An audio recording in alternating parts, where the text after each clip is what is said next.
Où se trouve la Trinité maintenant? Takbir. C'est ce que la Bible nous dit. Et c'est le Nouveau Testament. Nous devons être fiers d'être musulmans. C'est pourquoi nous disons on ne peut comparer le Coran à aucun livre du monde entier. Parce que Dieu a révélé l'évangile à qui? À Jésus-Christ, Isa alayhi salam. Le psaume à David alayhi salam. La Torah à Moïse alayhi salam. Et le glorieux Coran au prophète Muhammad sallallahu alayhi wa sallam. Dieu n'a jamais révélé un livre qu'on appelle Bible.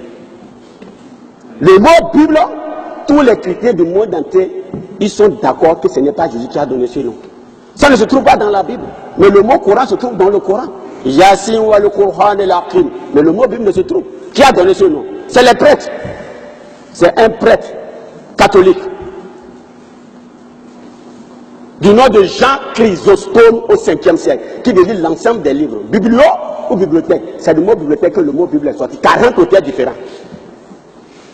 L'écrivain le plus ainsi, c'est qui? Paul. Mais si Paul était quoi? Il était un ennemi acharné de Jésus-Christ. La Bible dit il tua et emprisonna plusieurs de ses disciples. Actes chapitre 8, verset 3. Actes chapitre 9, verset 1 à 2. Il les obligea à confesser leurs mensonges envers Jésus-Christ. Actes chapitre 5, verset 31 dit toute personne qui rend témoin de lui, mais son témoin n'est pas vrai. Alors que dirait-il du témoignage de Paul? C'est pourquoi Paul nous dit dans 2 Corinthiens, chapitre 11, verset 17, il dit ce que j'ai dit avec l'assurance d'avoir sujet de me glorifier. Je ne le dis pas selon le Seigneur, comme pas folie. Quand nous relisons le verset, 2 Corinthiens, chapitre 11, verset 17.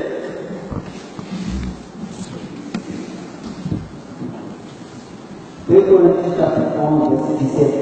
Ce que je dis avec l'assurance d'avoir sujet de me glorifier. Je ne le dis pas selon le Seigneur, comme pas folie. Takbir. Il dit que c'est la folie qui l'a poussé à écrire le Nouveau Testament. Parce que le Nouveau Testament est composé de 27 livres, le seul en a écrit 14. C'est pourquoi on dit le véritable fondateur du christianisme, c'est Paul. C'est pourquoi vous verrez que la première Bible qui est écrite en 1538, quand Jésus est né. En 1560, elle est constituée en versets, d'où les révisions ont commencé. Sous le règne de Henri VIII, ils ont révisé la Bible. La reine d'Angleterre, ils ont révisé la Bible. À la cour de Hampton en 1611, on continue de réviser. Si c'est la parole de Dieu, est-ce que c'est les hommes qui vont réviser? Non! Mais nous disons qu'il y a la parole de Dieu dedans. Seul le Coran nous permet de savoir à quel degré la parole de Dieu existe dans la Bible. Seul le Coran. Il conjugue le passé, le présent et le futur. C'est pourquoi les grands savants du monde entier, ils ont étudié le Saint-Coran, comme le docteur Bagleri, célèbre professeur à l'université de Naples. Et nous trouvons dans ce livre le Coran des réserves des sciences qui surpassent les talents, les capacités des plus intelligents, des plus puissants politiciens ainsi que des plus grands philosophes. Et cela parce que le Coran n'est pas l'œuvre d'un homme. Quelle que soit l'étendue de son savoir, pas d'un homme qui aura vécu toute sa vie dans une société profane, loin d'un homme de science et de religion. Takbir. Le professeur Kinkmore, dans son livre de Developing Human, il dit: je ne trouve pas de difficulté que le Coran est la parole de Dieu. La description de l'embryon ne peut pas être bâtie sur la connaissance du 7e siècle, mais cette description a été révélée au prophète Muhammad sallallahu alayhi wa sallam. Parlant du prophète Muhammad sallallahu alayhi wa sallam, Voltaire, qui était un ennemi de l'islam, après 40 années d'études religieuses philosophiques, Voltaire devait avoir dit une fois la vérité. Il dit: la religion du prophète Muhammad sallallahu alayhi wa sallam est sans doute supérieure au christianisme. Il dit: personne n'a considéré un Dieu en trois et trois en un. La croyance en un Dieu unique, c'est la base même de sa religion. Il dit: Seigneur, si seulement les Européens pouvaient suivre l'exemple des musulmans. Voltaire déclare à propos de Martin Luther King qu'il estimait beaucoup. Il dit: Martin Luther King ne serait même pas digne d'ouvrir les lacets du prophète Muhammad sallallahu alayhi wa sallam. Takbir. Alors mes frères en islam, soyez fiers d'être musulmans. Alors revenons dans le Saint-Coran, dans la sourate Al-Ikhlas. Qul huwallahu ahad. Qul huwallahu ahad. Allahu samad. Lam yalid wa lam yulad wa lam yakul lahu kufuwan ahad.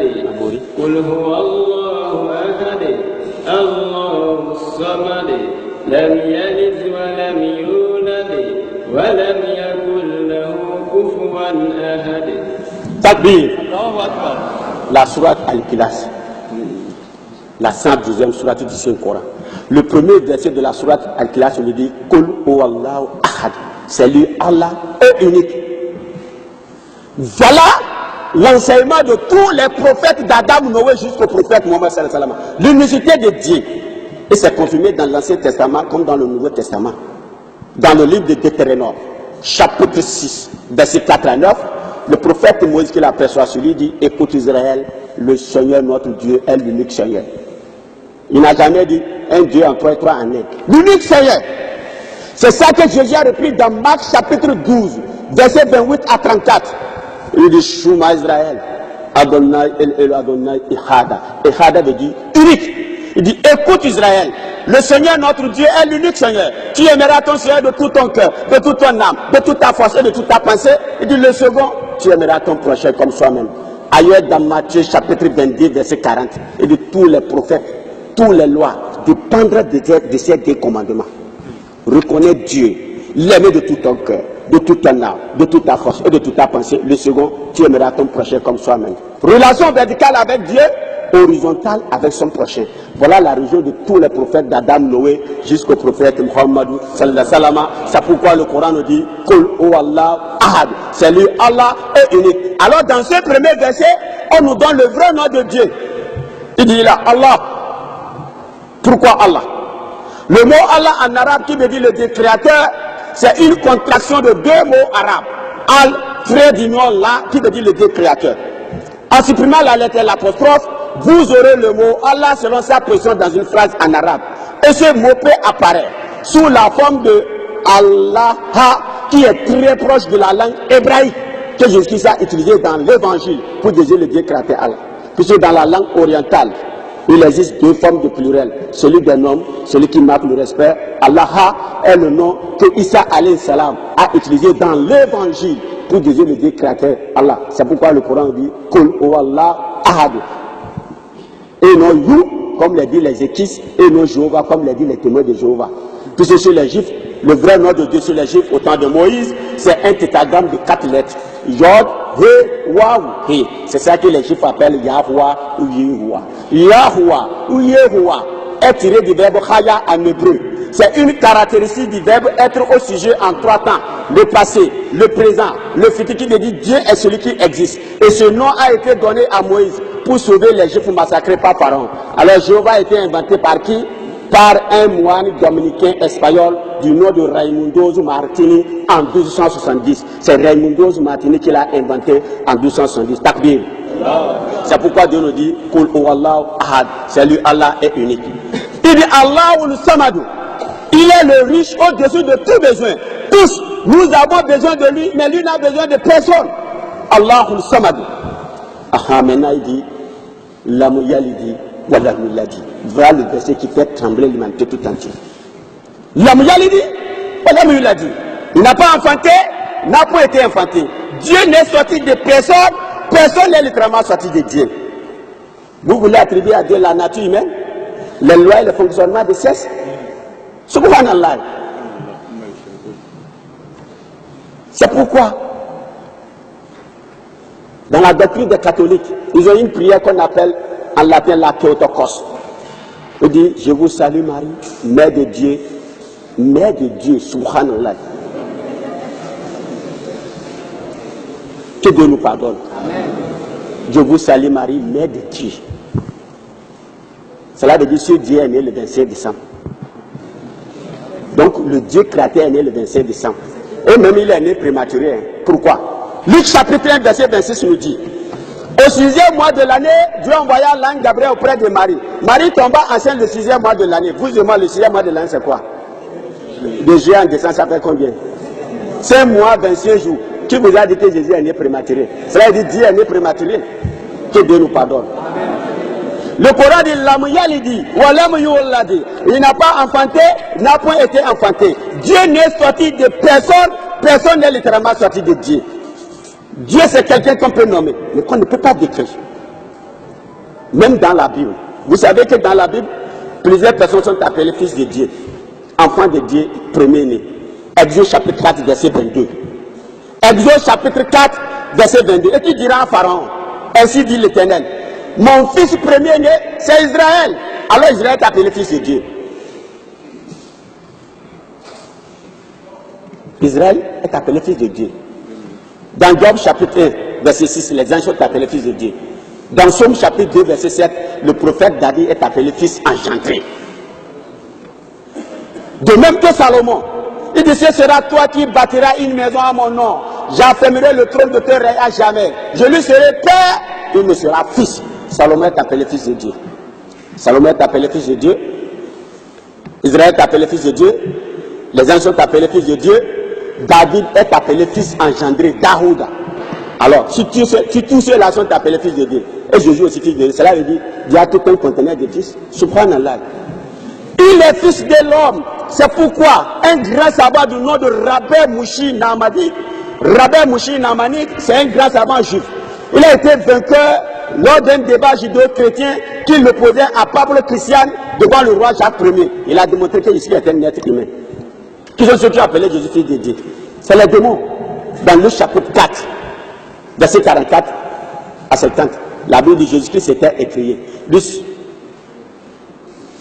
Les démons l'appellent. C'est toi le fils de Dieu. C'est toi le fils de Dieu. Jésus les empêcha, il les blâmait. Parce qu'il savait quoi? Qu'il était le Messie. Christos en grec. C'est le démon qui l'a appelé fils de Dieu. Puisque le verset de Jésus guérit un groupe de malades. Les démons sortaient de ce groupe de malades. Ils criaient, c'est toi le fils de Dieu, c'est toi le fils de Dieu. Jésus les empêcha, il les blâmait. Pourquoi il les blâmait? Parce qu'il n'était pas le fils de Dieu. Parce que pour les Juifs, Dieu est un. Il n'a ni femme, ni enfant. Pour eux, le mot fils de Dieu veut dire servant de Dieu. Quelqu'un qui, à cause de son obéissance, est très proche de Dieu comme un fils l'est pour son père. Les chrétiens qui étaient de la critique gréco-romaine ont mal interprété ce terme. Pour eux, le mot fils de Dieu veut dire l'incarnation d'un Dieu. Subhanallah. Aucun des prophètes de Dieu n'a enseigné l'incarnation. Isa alayhi salam n'est pas le fils de Dieu. Il est un envoi de Dieu. Envoyé seulement aux enfants de la maison d'Israël. C'est pourquoi le Coran nous dit qu'il est un messager, un grand messager de Dieu. Mes frères, c'est un islam. Alors nous devons être fiers d'être musulmans.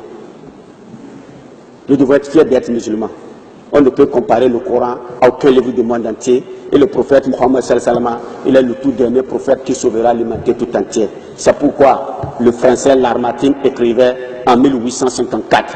D'ici nous prenons l'importance d'objectifs, limitation des ressources, résultats incroyables comme 3 critères pour venir à la génie humaine. Qui oserait comparer n'importe qui à Muhammad sallallahu alayhi wa sallam? Les plus célèbres personnalités ont créé des royaumes, des empires qui se sont écroulés devant eux. Cet homme, Muhammad sallallahu alayhi wa sallam, il a la foi, politicien des politiciens, mais pas notre politique de mensonges. Philosophe des philosophes, guerrier des guerriers, concurrent d'idées, restaurateur d'un dogme rationnel, d'un culte, fondateur de deux empires terrestres et d'un empire spirituel. Takbir.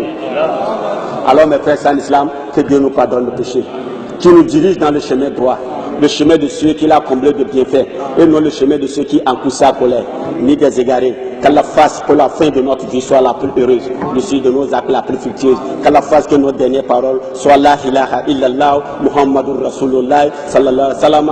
Qu'Allah fasse de nos tombes après notre mort les meilleurs demain. Qu'Allah ne nous abandonne pas à nous-mêmes le plus petit instant et ne nous retire aucun des bienfaits qu'il nous a déjà accordés. Qu'Allah nous donne le paradis, qui nous donne le paradis, qui nous donne le paradis, qui nous donne le paradis et qui nous éloigne des souffrances de l'enfer, qui nous éloigne des souffrances de l'enfer, qui nous éloigne des souffrances de l'enfer, qui nous éloigne de la pauvreté, qui nous éloigne de la pauvreté, qui nous éloigne de la pauvreté, qui nous éloigne de la misère, qui nous éloigne de la mendicité, qui indique une mauvaise nature. Qu'Allah fasse que le locataire devienne propriétaire et que le propriétaire ne devienne jamais locataire. Subhana rabbika rabbil izzati amma yasifun wa salamun ala al mursalin walhamdulillah.